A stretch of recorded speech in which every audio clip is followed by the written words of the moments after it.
Welcome to World Affairs in Context, everybody. I'm Lena Bienvenidos a Petrova, Asuntos Mundiales en Contexto. Soy Lena Petrova y hoy me complace mucho dar de nuevo la bienvenida al programa al Dr. Mohammad Marandi. El profesor Marandi es académico y comentarista político. Anteriormente, como muchos de ustedes ya saben, participó en las negociaciones nucleares entre Estados Unidos e Irán, que llevaron a la firma del PAIC en 2015. Siempre es un placer contar con el Dr. Marandi en el programa. Dr. Marandi, bienvenido de nuevo. Me que mucho por verle. Dr. Marandi, welcome back. It's so great to see you again. Muchas gracias por invitarme. Siempre es un gran placer estar en su programa.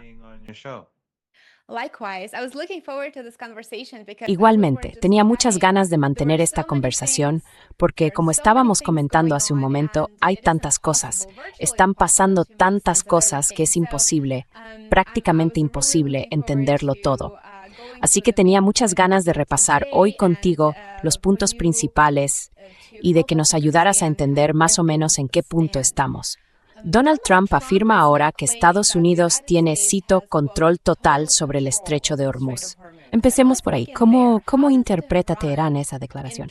¿Cuánto control real tiene Washington sobre el estrecho? How much actual control does Washington have over the strait? The United States definitely doesn't have control over the straits. And Estados Unidos, desde luego, no controla el estrecho.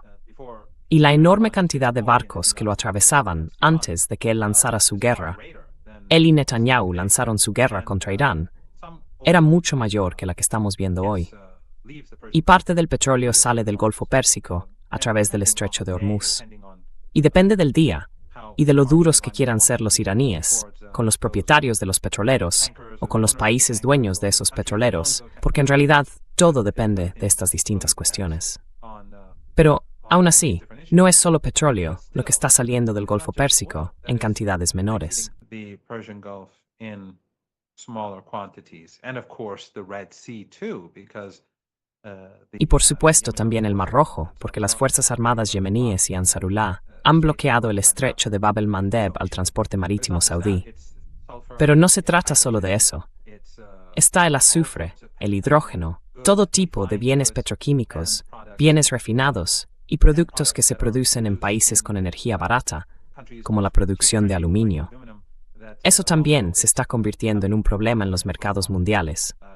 La escasez de aluminio y de fertilizantes, que va a tener un impacto enorme el próximo año y el siguiente. Así que hay todo tipo de problemas que sencillamente se están haciendo mayores. Pero lo único que le importa a Trump es ver cuánto petróleo puede salir por el estrecho de Hormuz y al mismo tiempo gastar las reservas estratégicas, manipular los mercados hasta las elecciones de mitad de mandato. manipulate the markets until the midterm elections. But this is not a solution. It's not going to. Pero esto no es una solución, no va a funcionar. La economía mundial no puede seguir así. Ya estamos viendo lo que ocurre en Japón y está relacionado con lo que ocurre en nuestra región. Quiero decir, como usted sabe mucho mejor que yo, los problemas de Japón llevan muchos años empeorando. Pero con la situación actual en los mercados energéticos y con el GNL, el helio y todos esos otros bienes que ahora escasean, todo se está volviendo aún más problemático para los japoneses. Y eso, por supuesto, tendrá un impacto en los mercados de bonos. Y los países del Golfo Pérsico no están ganando el dinero que ganaban antes. Trump esperaba exprimir a esos países, como ya ha hecho antes, y como Estados Unidos lleva décadas haciendo. He's done before, and as the United States has been doing for decades. But now they're Pero ahora, sus ingresos han disminuido considerablemente. Y no solo no van a poder enviar dinero a Estados Unidos para la industria de la inteligencia artificial, sino que probablemente buscarán cada vez más repatriar buena parte de ese dinero que tienen en cuentas bancarias estadounidenses y en bonos del Tesoro, porque lo necesitarán en casa para sostener sus sociedades, porque son sociedades de consumo como ninguna otra. Gastan muchísimo dinero, dependen por completo de su riqueza petrolera y gasística. No tienen mucho más. Y por tanto, no solo el dinero no va a ir a Estados Unidos, sino que ahora creo que va a ocurrir lo contrario. Si Estados Unidos permite que ese dinero regrese, porque eso mismo es una cuestión abierta.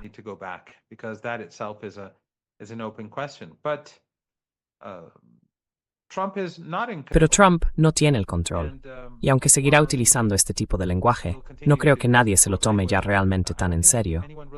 Lleva diciendo esto 5 meses y medio, y hasta ahora sin éxito. Irán.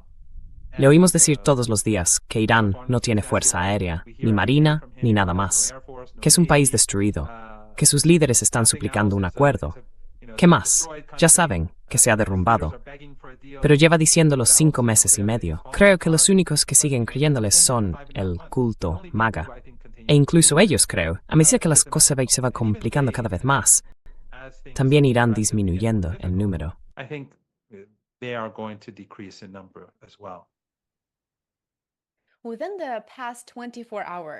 En las últimas 24 horas, la administración Trump ha dicho que los oleoductos regionales que atraviesan varios estados del CCG han sido, cito, mejorados masivamente y que ahora están desviando entre 5 y 7 millones de barriles de petróleo al día alrededor del estrecho de Hormuz, según Trump. Ahora bien, por supuesto, en este momento se están construyendo activamente varios proyectos de infraestructuras energéticas. También hay varios proyectos en países como Turquía e Irak, y por supuesto en los actores habituales que acogen estas infraestructuras. Pero ¿hasta qué punto serán eficaces estos oleoductos o lo son ya para privar a Irán de la influencia que tiene en el estrecho de Hormuz?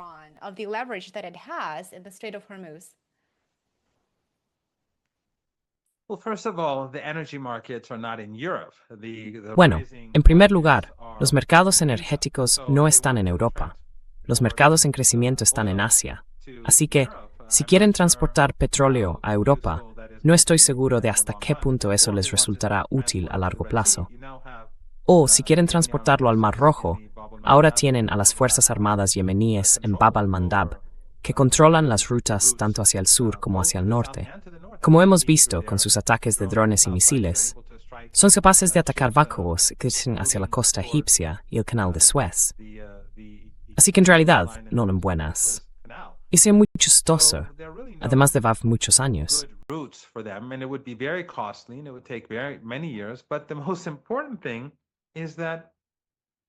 Pero lo más importante es que si en el futuro entran en guerra con Irán junto a Estados Unidos, en primer lugar, harán falta años para aprovechar esas nuevas rutas de suministro energético. Sin embargo, los yacimientos de petróleo y de gas no se pueden mover. Siguen estando donde están hoy. Así que si Arabia Saudí, por ejemplo, sigue siendo una base aérea de Estados Unidos contra el pueblo iraní, Irán puede simplemente destruir sus instalaciones petroleras. Y, si eso ocurre, no habrá petróleo que pueda circular por esos oleoductos, estén bajo tierra o sobre el terreno, o aunque se transporte en camiones, ya no importará.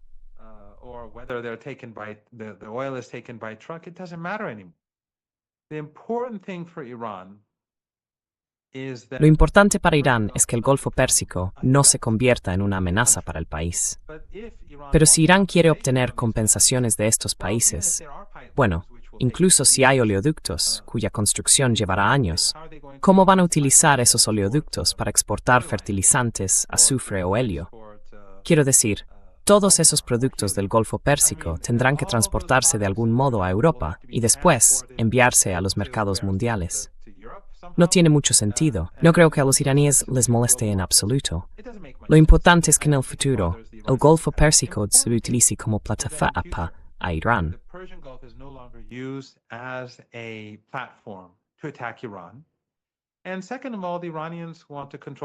Y en segundo lugar, los iraníes quieren controlar el estrecho de Hormuz para asegurarse de que eso no ocurra, pero también para cobrar tasas a esos países, especialmente a los que participaron en la guerra que ayudó a matar iraníes. Así que los saudíes, que ayudaron a matar a todos esos niños iraníes, los emiratíes, los bareiníes, los kuwaitíes, los cataríes, fueron y siguen siendo cómplices en la conspiración contra el pueblo iraní. Son plenamente cómplices del asesinato de miles de iraníes y de la destrucción de infraestructuras iraníes. Así que tienen que pagar el precio, tienen que compensar al pueblo iraní. Por tanto, ese tipo de cosas no preocupan realmente a Irán. Si quieren construir nuevos oleoductos y gastar un par de cientos de miles de millones de dólares, es cosa suya. Make new pipelines, that's up to them. Dr. Morandi, you recently posted on X. Dr. Morandi recientemente publicó en X, y voy a citarle, dijo: Irán es consciente de que las fuerzas del régimen de Trump en Kuwait, Emiratos Árabes Unidos, Qatar, Arabia Saudí, Bahrein y Jordania se están movilizando para una posible guerra relámpago, quizá junto con fuerzas sionistas contra el pueblo iraní. Y la verdad es que este mensaje me sorprendió mucho. ¿Podría explicarlo con más detalle? Caught off guard by this message. Could you expand on this? Well, over the past few weeks, the Americans have quietly Bueno, been preparing durante las últimas semanas, los estadounidenses han estado preparándose discretamente para otro asalto.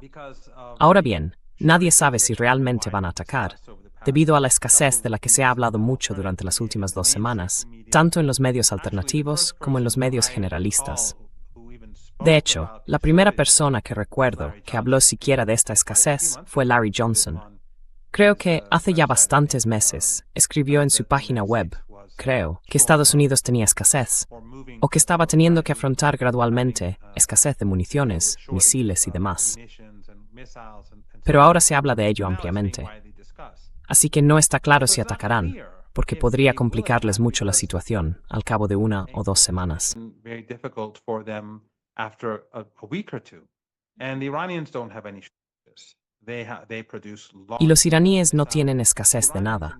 Producen grandes cantidades de misiles. Irán y Rusia cuentan con una base industrial bastante competente para desarrollar las armas que necesitan.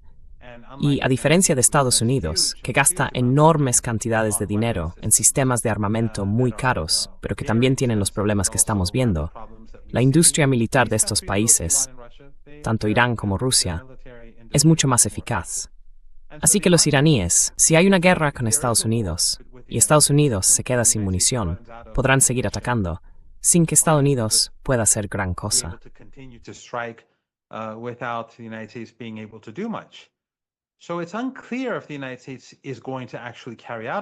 No está claro si Estados Unidos va a llevar a cabo realmente un ataque, pero la forma en que ha desplegado sus fuerzas y los movimientos que están viendo los iraníes configuran el tipo de situación en la que, según dicen los iraníes, un ataque podría ser inminente. Por eso, las fuerzas iraníes están en máxima alerta en estos momentos. Pero habrá que esperar para ver qué ocurre. Las fuerzas estadounidenses en Arabia Saudí, la Marina de Estados Unidos, las fuerzas estadounidenses en los Emiratos, Omán, Jordania, Kuwait, Qatar y Bahrein, así como en el régimen israelí, son todos objetivos potenciales para Irán. Los iraníes están preparados para la guerra. Están totalmente preparados, pero no saben cuál es el plan estadounidense. O, al menos que yo sepa, no lo saben.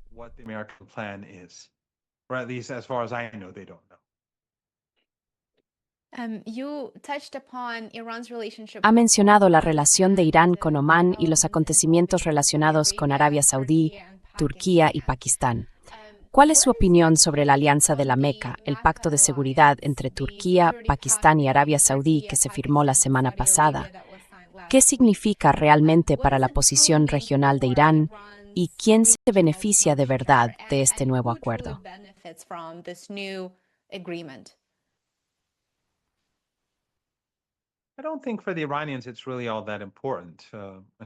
No creo que para los iraníes sea realmente tan importante. De hecho, no creo que sea importante en absoluto. Arabia Saudí no buscó una alianza cuando los israelíes comenzaron el genocidio en Gaza. No buscó una alianza cuando el régimen israelí bombardeó Yemen, ni cuando los estadounidenses emprendieron la guerra contra Yemen. Tampoco la buscó cuando los israelíes empezaron a avanzar en Siria o en Líbano, ni cuando los saudíes y Estados Unidos trabajaban juntos para atacar a Irán. Así que esta alianza, obviamente, no tiene nada que ver con Israel. Algunos de mis amigos dicen que los israelíes han expresado preocupación. Los israelíes han expresado preocupación por cualquier cosa.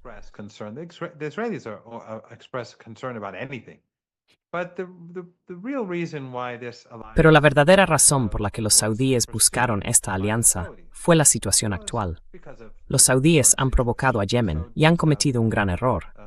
Yemen lleva la ventaja en el conflicto. No deberían haber bombardeado el aeropuerto internacional yemení, ni tampoco el puerto. Simplemente deberían poner fin al bloqueo, reconocer al gobierno de Yemen y acabar con todo esto. Pero por su arrogancia, Mohammed bin Salman no puede hacerlo. En ese sentido, se parece a Trump. No puede tragarse el orgullo y hacer lo correcto. Y luego, por supuesto, junto con Estados Unidos, bombardeó Irak, matando a varios iraquíes e iraníes.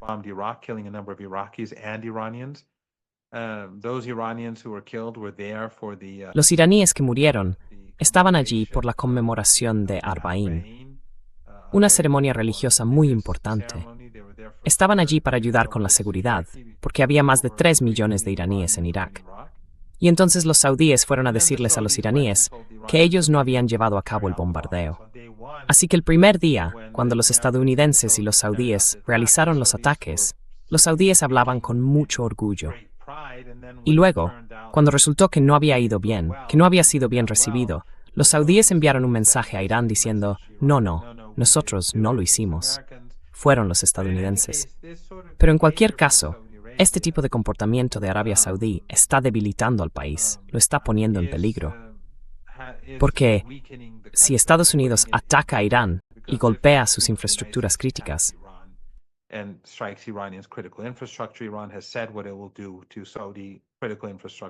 Irán ha dicho lo que hará contra las infraestructuras críticas saudíes. Y después está Yemen. Sus capacidades de misiles y drones hoy son mucho mayores que antes.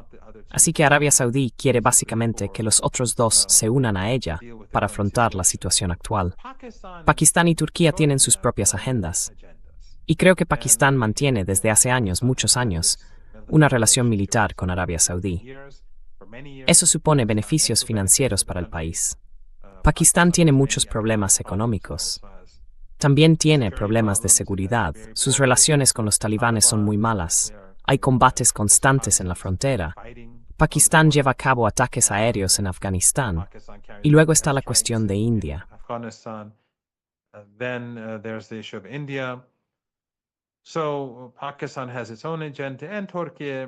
Pakistán tiene su propia agenda. Y Turquía quiere ampliar sus exportaciones militares a Arabia Saudí. Así que creo que no hay una agenda única. Los tres países no están unidos. Y como hemos visto tras la firma, Yemen y Arabia Saudí han seguido combatiendo. Yemen ha atacado objetivos dentro de Arabia Saudí, y Pakistán y Turquía no han hecho nada en respuesta. Así que no considero que sea una cuestión importante. Creo que en lo que respecta a Irán, su relación con Pakistán es la de siempre. Su relación con Turquía es la de siempre. Y su relación con Arabia Saudí es la de siempre. No es en Azwo.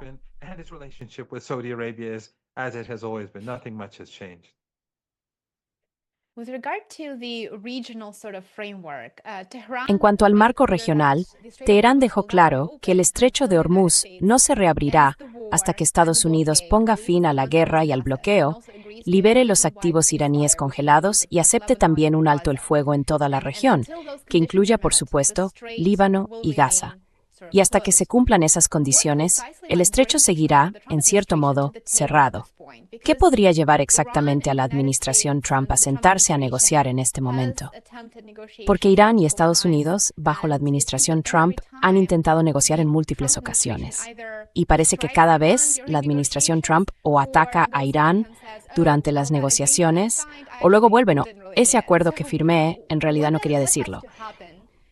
Entonces, ¿qué tiene que pasar para que haya avances positivos hacia algún tipo de acuerdo, para volver al memorando de entendimiento, a ese primer párrafo del memorando, y para las partes tengan apenas la confianza suficiente como para avanzar de verdad y alejar este borde en el que estamos ahora mismo?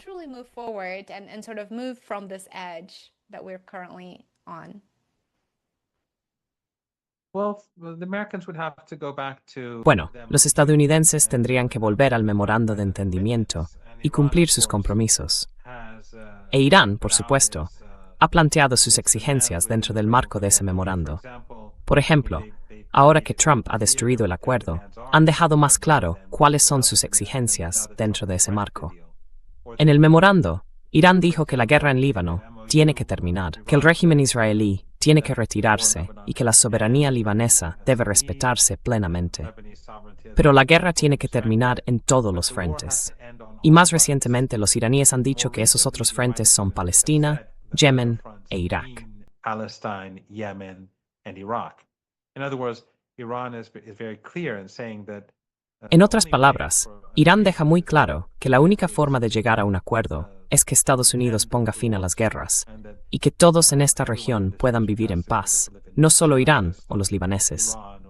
Todos los aliados de Irán y las naciones cercanas a Irán, sus líderes y los pueblos que están sufriendo agresiones, tienen que tener paz. Pero los iraníes no son ingenuos. No creen que Trump vaya a aplicar voluntariamente el memorando de entendimiento. De hecho, hay un mito que veo a menudo en los medios alternativos, pero también en los medios convencionales, que Irán fue engañado por Estados Unidos en el memorando de entendimiento. Es un poco como lo que escuchamos antes de la Guerra de los 12 días. Antes de la Guerra de los 12 días, Irán y Estados Unidos estaban negociando el año pasado. Before the 12-day war, Iran and the United States were negotiating last year. And then the United States was using those negotiations. Y entonces, Estados Unidos utilizaba esas negociaciones como tapadera para prepararse para una guerra contra Irán. Pero Irán sabía que Estados Unidos estaba a punto de atacar. No es que Irán fuera engañado y le pillaran desprevenido. Irán fue tomado por sorpresa en el sentido de que no pensaba que fueran a atacar a sus altos mandos. Creían que atacarían bases y otras instalaciones.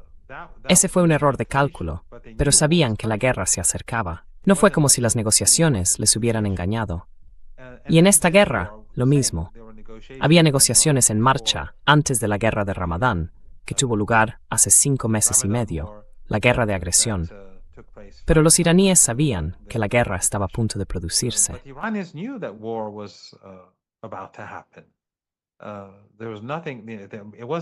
No es que los iraníes fueran ingenuos, pero negociaron en ambas ocasiones porque querían que el sur global, la mayoría global, sus aliados, sus amigos, sus vecinos y la opinión pública mundial vieran que Irán estaba negociando. Y querían que el pueblo iraní viera que lo estaban intentando. Porque si Irán no hubiera negociado y los estadounidenses hubieran atacado, habrían dicho, bueno, si los iraníes se hubieran sentado a hablar, podríamos haber resuelto esto. Y eso habría influido en la opinión pública mundial, especialmente porque los medios occidentales están controlados por las élites de Occidente. Están controlados por la clase Epstein. Da igual que sea CNN, The Guardian, Breitbart, Fox News o la BBC. Todos esos medios acabarán culpando a Irán. Da igual quién esté en la Casa Blanca o lo que haga el presidente. Da igual si es Netanyahu, Obama o Trump.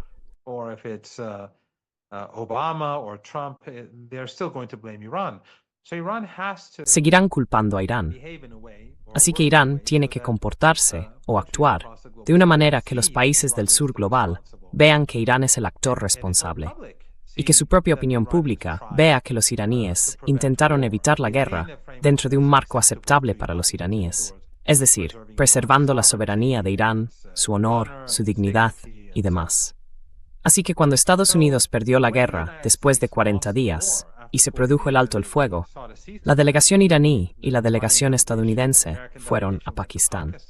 Una vez más, Estados Unidos se abstuvo de cumplir el acuerdo.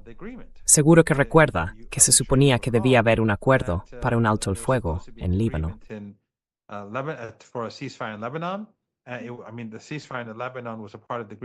Quiero decir, el alto el fuego en el Líbano formaba parte del acuerdo. Y luego Netanyahu, para echar por tierra el alto el fuego, bombardeó indiscriminadamente el Líbano y mató a cientos de personas en todo el país, incluso en barrios que se oponían a la resistencia, barrios que tradicionalmente apoyaban a Estados Unidos y donde, ya sabe, operaban ONG occidentales, y simplemente bombardearon por todas partes. ¿Por qué? Porque querían echar por tierra el alto el fuego. Y Trump, en lugar de criticar a Netanyahu o de obligarle a respetar el alto el fuego, se puso de su lado y echó por tierra el alto el fuego. Y entonces tuvimos la guerra de asedio.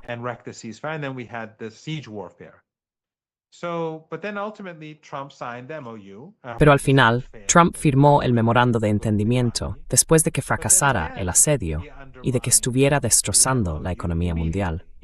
Pero de nuevo, socavó el memorando inmediatamente. Nunca devolvió los activos robados a Irán, También se negó a obligar al régimen israelí a abandonar el Líbano, y así sucesivamente. Y luego creó su propio corredor en el Golfo Pérsico, lo cual fue una violación del artículo 5, y entonces las dos partes volvieron a la guerra. Quiero decir, Estados Unidos volvió a iniciar la guerra, otra violación. Así que los iraníes saben que Trump no tiene intención, o mejor dicho, no es que no tenga intención, no tiene la capacidad de aplicar un acuerdo. Quiero decir, él mismo firmó el memorando de entendimiento, pero su firma no vale nada.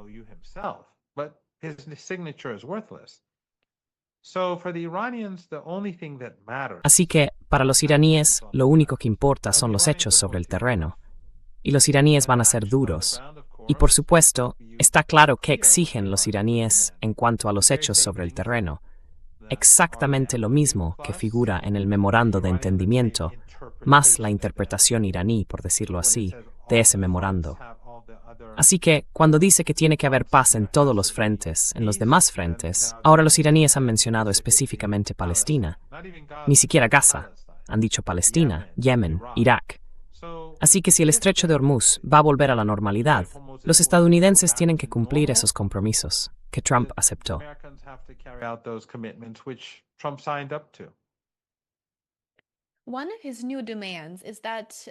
Una de sus nuevas exigencias es que Irán reembolse a Estados Unidos para poner fin a la guerra. Y por supuesto, es una exigencia muy inusual, porque como todos sabemos y recordamos muy bien, Estados Unidos atacó a Irán. No fue al revés. Entonces, ¿qué cree que realmente busca Donald Trump? ¿Qué quiere realmente de Irán en este momento? ¿Es incapaz, en cierto modo, de aceptar su derrota? ¿O tiene otros motivos que están detrás de estas ansias y de las declaraciones que le hemos escuchado en los últimos días?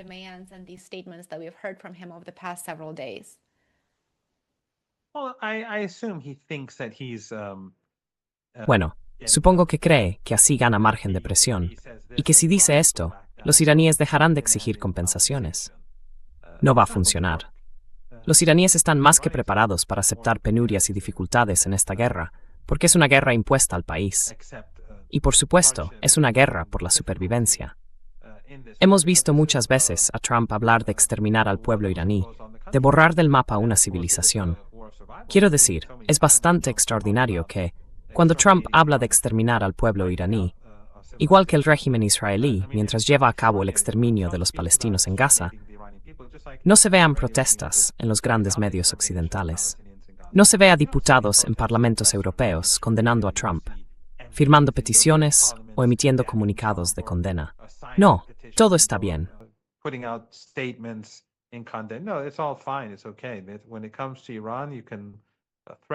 No pasa nada. Cuando se trata de Irán, se puede amenazar a la nación con el mayor, el más enorme, el más horrendo holocausto de la historia de la humanidad. Y ya sabes, no hay ningún problema.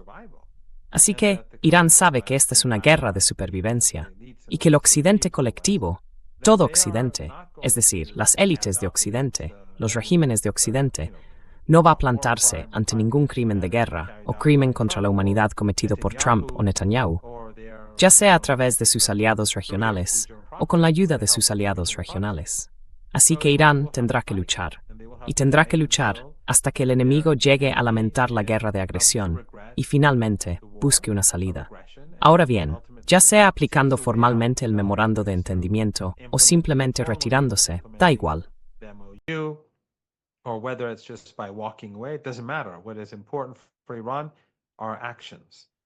Lo importante para Irán son los hechos. Y por supuesto, esos hechos tienen que incluir todo lo que figura en el memorando de entendimiento. Así que en realidad, da igual lo que diga Trump aquí. Nadie se lo toma en serio. Lo que dice no se debate entre las élites de Irán, porque todo el mundo sabe que 2 horas después dirá algo diferente. Te levantas por la mañana y dirá, mataré a todo el pueblo iraní, masacraré a todo el mundo. Y al día siguiente hablará de los negociadores iraníes como personas inteligentes. Nada de lo que dice tiene demasiado sentido. Y no se puede confiar en que nada de lo que dice siga siendo la política estadounidense dentro de 6 o 7 horas, y mucho menos dentro de 1 o 2 días. Y de nuevo, lo importante para los iraníes es lo que ven sobre el terreno.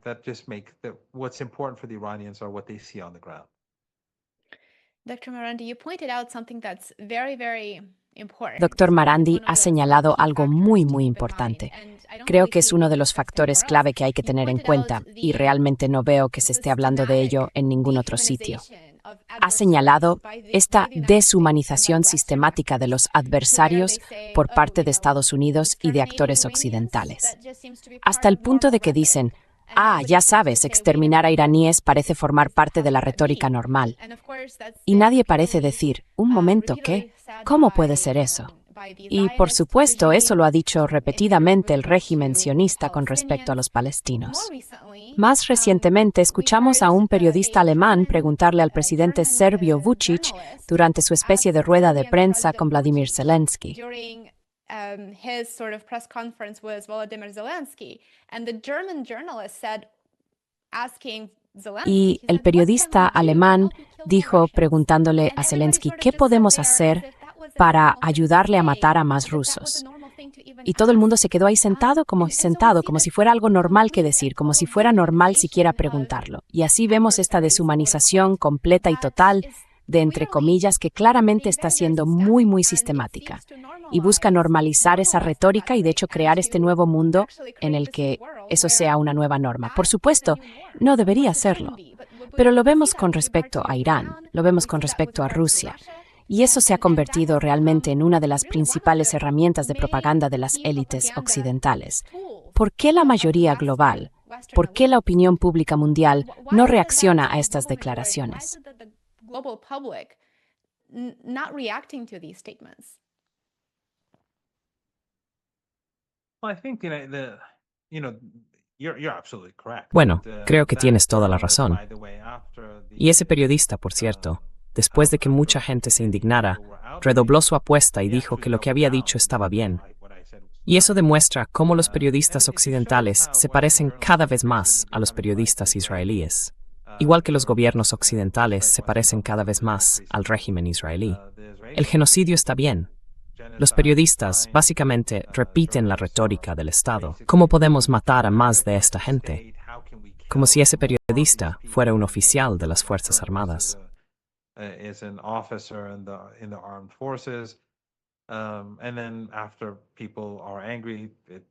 Y después, cuando la gente se enfada, él expresa, hasta donde yo sé, no ha sido castigado. Pero bueno, creo que en todo el sur global, los países siguen sintiéndose intimidados por Estados Unidos. Sigue siendo el imperio, aunque a ojos de muchos expertos, el imperio se está desmoronando. Pero tenemos que llegar a ese punto de inflexión en el que la gente empiece a alejarse y a ignorar al emperador. Hemos llegado al punto en que el emperador está desnudo, pero la gente sigue callada. Siguen fingiendo que el emperador lleva ropa. Pero habrá un punto de inflexión en el que un niño pequeño dirá, está desnudo, y entonces la gente empezará a murmurar. Creo que sin duda estamos llegando a ese punto. Pero muchos países de todo el mundo están intimidados. Miren lo que está ocurriendo en Venezuela. Ahora, el pueblo venezolano está tomado como rehén. Y nadie va a decir nada al respecto. Nadie va a quejarse. En Occidente, por supuesto, nadie se queja de ello. Pero creo que al final, esto está perjudicando a Estados Unidos y a Occidente más que nunca, más que nunca. Porque este lenguaje eurocéntrico, este comportamiento excepcionalista, que ya saben, implica mucho orientalismo y racismo, se está utilizando contra naciones independientes y poderosas. Hoy, Irán y Rusia son dos países muy poderosos que se han enfrentado a la OTAN y a Estados Unidos. Y la OTAN y Estados Unidos han fracasado.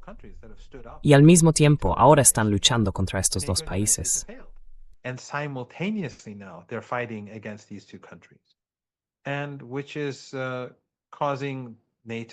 Y eso está causando aún más dificultades a la OTAN y a Estados Unidos.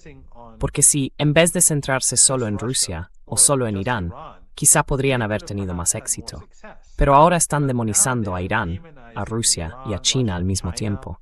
Y eso está acercando a estos países entre sí. También está haciendo que la gente de estos países esté más decidida.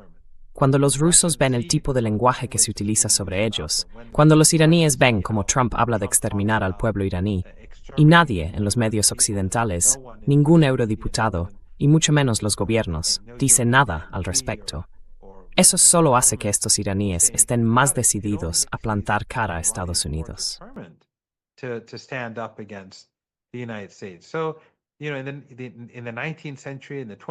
Así que en el siglo XIX y en el siglo XX, los líderes occidentales utilizaban siempre este lenguaje. Quiero decir, Winston Churchill era profundamente racista, y el lenguaje que empleaba sobre los indios y sobre otros pueblos era muy racista. Pero entonces tenían mucho más poder, y por supuesto, no teníamos las posibilidades que ofrecen las redes sociales hoy. Así que, en cuanto alguien insulta al pueblo iraní, o al pueblo ruso, o al pueblo chino, hoy la noticia se difunde inmediatamente.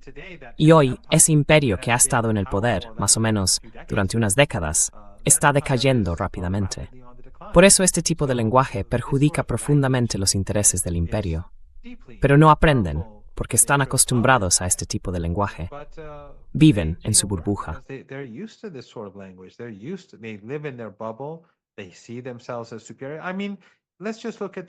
Se ven a sí mismos como superiores. Quiero decir, basta con mirar el caso de Israel. El régimen israelí está llevando a cabo un genocidio. Lleva haciéndolo 3 años y el mundo se ha vuelto contra él. El pueblo estadounidense, el país más importante para el régimen israelí, se ha vuelto contra él, y cada día va peor. Pero aún así, en la burbuja de Washington, cuando escuchas el lenguaje que usan los senadores, los congresistas y las congresistas, los expertos de los centros de estudios y las élites de Estados Unidos, pensarías que aquí no pasa nada. Pensarías que estamos en 2023, pero no es así. Así que creo que el daño que se están haciendo a sí mismos con este lenguaje racista, con este lenguaje horrible, que usan los periodistas, las élites, los académicos, a menudo académicos cercanos al poder.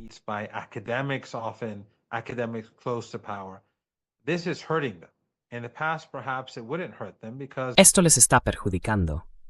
En el pasado, quizá no les habría perjudicado, porque Occidente era, relativamente hablando, más fuerte, y las noticias no viajaban de inmediato por todo el mundo, ni llegaban tan fácilmente a tanta gente. Nada de esto son buenas noticias. A medida que se intensifica la guerra contra Occidente, contra el Imperio, y la guerra en Ucrania, y llegamos a lo que creo que es un punto de inflexión, creo que los rusos van a presionar cada vez más en las próximas semanas y meses. Los iraníes van a tomar nota de ello. No puedo afirmarlo, no tengo acceso a esas cosas, pero no estoy del todo seguro de que iraníes y rusos no estén cooperando en la forma en que llevan a cabo su guerra. Quiero decir, estoy seguro. Sé que ambas partes se están ayudando mutuamente.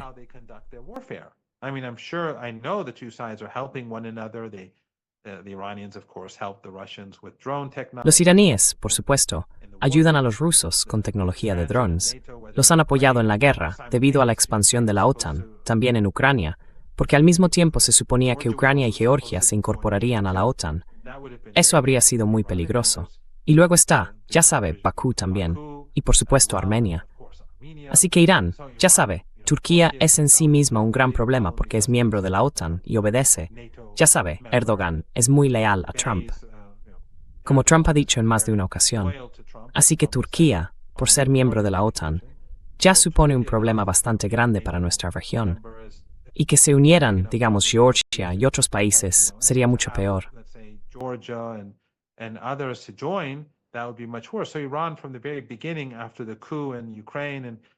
Así que Irán, desde el principio, después del golpe de Estado en Ucrania, y luego gradualmente, cuando empezó la guerra subsidiaria en Ucrania, los iraníes se fueron inclinando cada vez más hacia Rusia y apoyaron a Rusia. Y por supuesto, Rusia también está cooperando con Irán y apoyándolo.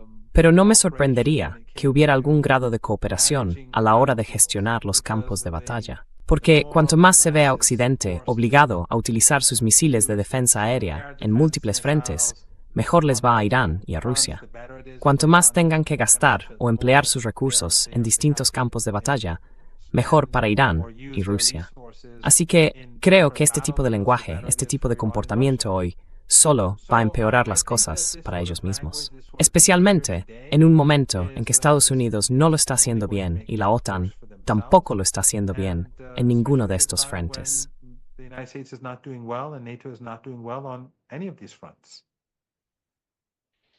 Sin duda, deja al descubierto la verdadera naturaleza de esos líderes. Y creo que esa retórica es claramente perjudicial, porque a largo plazo hará que sus intenciones queden meridianamente claras. Y es probable que todas esas teorías de la conspiración acaben demostrando ser correctas en lo referente a, ya sabe, sus verdaderas intenciones y a la fachada que se utiliza muy a menudo para intervenir en países extranjeros, como la promoción de la democracia o la intervención humanitaria. Todo eso se está desmoronando ahora cuando se revela la verdad o la verdadera cara. Y creo que eso es absolutamente interesante.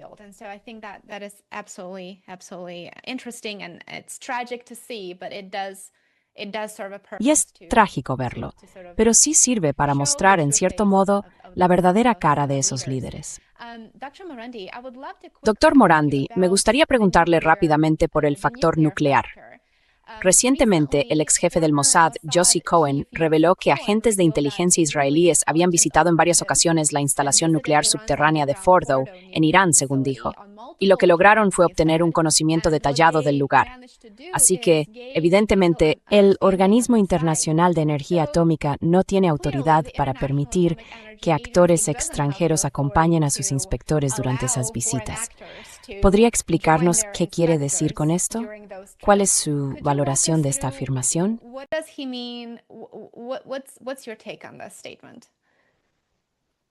That's propaganda. They never had any access there. Eso es propaganda. Nunca tuvieron ningún acceso allí. La única información que tenían era a través del Organismo Internacional de Energía Atómica. Y el Organismo Internacional de Energía Atómica está controlado por Occidente. Y el director de ese organismo siempre está controlado por Occidente. Si se fijan en los documentos de Wikileaks, verán que, en el pasado, quienes querían convertirse en directores del organismo les decían muy claramente a los estadounidenses: si nos eligen, si me eligen a mí para dirigir la organización, seguiré y apoyaré todas sus políticas clave con respecto al OIEA, el Organismo Internacional de Energía Atómica. Esto está en los documentos de Wikileaks, está muy claro.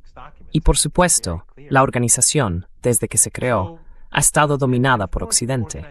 La Junta de Gobernadores está controlada por Occidente. Tienen la mayoría.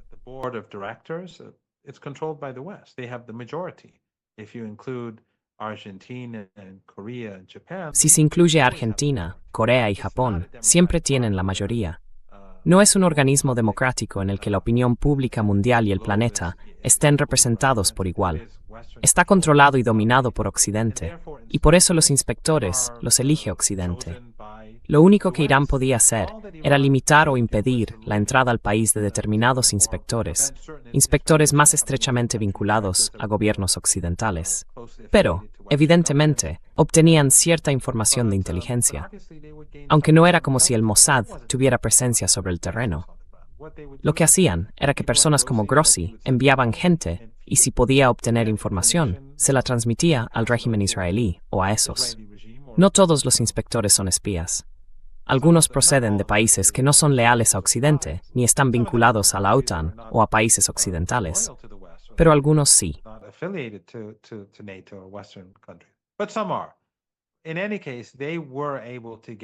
En cualquier caso, pudieron obtener cierta información de inteligencia. Pero no es que el régimen israelí tuviera agentes sobre el terreno. Eso forma parte de esta mistificación del régimen israelí, algo parecido a la cúpula de hierro. La presentaban como una especie de capacidad invencible de defensa aérea. Y luego los iraníes y Hezbollah demostraron que, en realidad, la cúpula de hierro no vale gran cosa. Así que esta mitificación de los israelíes, de la que llevamos décadas oyendo hablar, sobre su ejército, sobre su fuerza aérea, sobre cómo bombardean a niños en Gaza, no hace falta ser un gran piloto para hacer eso.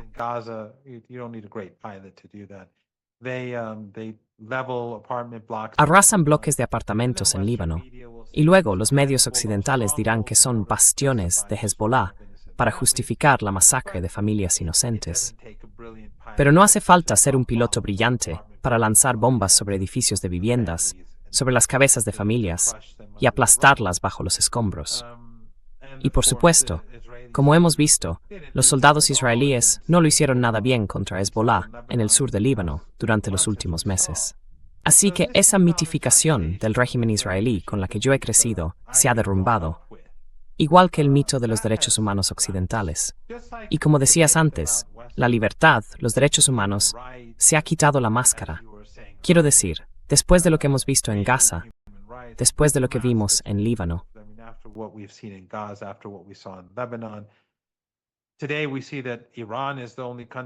hoy vemos que Irán es el único país, junto con sus aliados, que se opone al genocidio y al exterminio del pueblo palestino. Y todos los demás guardan silencio o son cómplices, y Occidente, por supuesto, está detrás de ello. Así que nadie cree ya en las afirmaciones sobre los derechos humanos. Esa fachada se ha venido abajo. Y esa fachada sobre la inteligencia israelí. Quiero decir, los israelíes fueron quienes convencieron a Trump de ir a la guerra con Irán, según lo que estamos oyendo de fuentes occidentales, diciéndole que Irán era un castillo de naipes y que caería. Si la inteligencia israelí fuera tan buena, la guerra no habría terminado tan mal para el régimen israelí, ya fuera la guerra de los 12 días o esta guerra.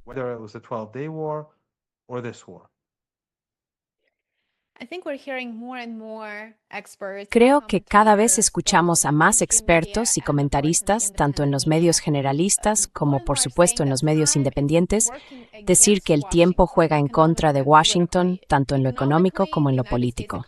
En lo económico, la economía estadounidense se está ralentizando. Los precios suben, la inflación vuelve a repuntar y, por supuesto, el impacto de los costes energéticos se siente en todo el país. Y en lo político, Trump es tremendamente impopular. Sus índices de aprobación son extremadamente bajos y se enfrenta a unas elecciones de mitad de mandato que, claramente, no le van a ir muy bien ni le van a favorecer, según las más recientes. Pero él sigue pareciendo creer que Estados Unidos puede mantener una presión económica prolongada sobre Irán y de algún modo ganar. Así que, ¿podrá la administración Trump infligir un daño económico significativo a Irán, negándose a negociar, negándose a cumplir realmente el memorando de entendimiento que el propio Trump firmó?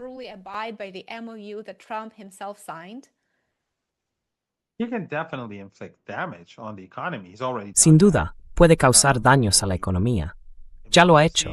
Ya saben, cuando impones un asedio, cuando impones sanciones, llevan décadas haciendo esto.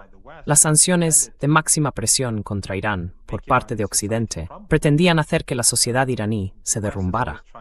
Occidente siempre ha intentado aplastar a los iraníes de a pie, para que se levantaran contra el Estado. Pero vimos los funerales del mártir, el Ayatollah Khamenei, en Teherán y en Qom, las ciudades santas de Qom y Mashhad y en Irak. Participaron decenas de millones de iraníes y millones de iraquíes. Por primera vez, los medios occidentales no pudieron restar importancia a estas ceremonias. Tuvieron que admitir que participaron tantos millones de personas.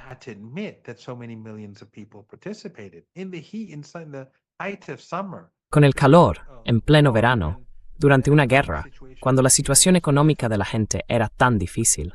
Así que puede dañar la economía, pero el pueblo iraní se mantiene firme. Pero también está dañando su propia economía. Está dañando la economía mundial y está socavando la credibilidad de Estados Unidos. Está socavando el aura de poder de Estados Unidos al fracasar en el campo de batalla y al fracasar mediante la guerra de asedio. Y por supuesto, la poca imagen que pudiera quedarle a Estados Unidos después de lo que vimos en Gaza, si es que le quedaba alguna, también ha quedado demolida. La masacre de 168 niñas pequeñas en Minab, en su escuela primaria, con un ataque de doble impacto, fue intencionada. Ningún iraní cree que fuera un accidente. Era el primer día de la guerra, y en el primer día de cualquier operación importante, la primera oleada de objetivos se verifica muy cuidadosamente.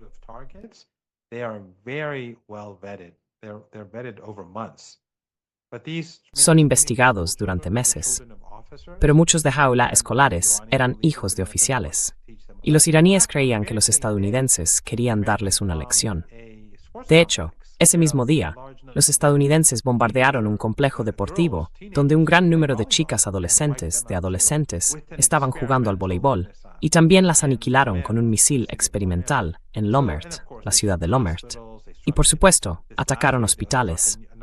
En esta última oleada, atacaron otro hospital, el hospital infantil de la ciudad de Abbas, Así que la poca imagen que le quedaba a Estados Unidos después de Gaza quedó completamente destruida frente a Irán. Así que el imperio estadounidense, ya sabe, es el gran perdedor de todo esto. Y los iraníes se mantendrán firmes. Pero el dolor está ahí, sin duda. Y mientras la guerra continúe, el dolor seguirá existiendo.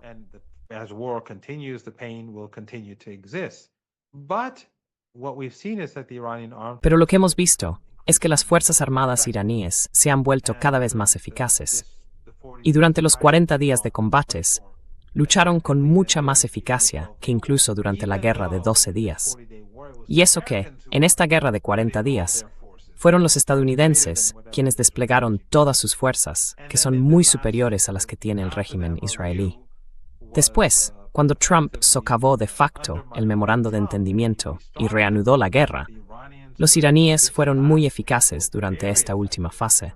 Sus misiles y drones estaban destruyendo instalaciones estadounidenses clave con una precisión extraordinaria. Así que, con el paso del tiempo, los iraníes se están volviendo más eficaces en el campo de batalla. Aunque la economía está sufriendo, cuentan con el apoyo del pueblo iraní. Y por tanto, no tengo ninguna duda de que los iraníes resistirán más que Trump y Netanyahu.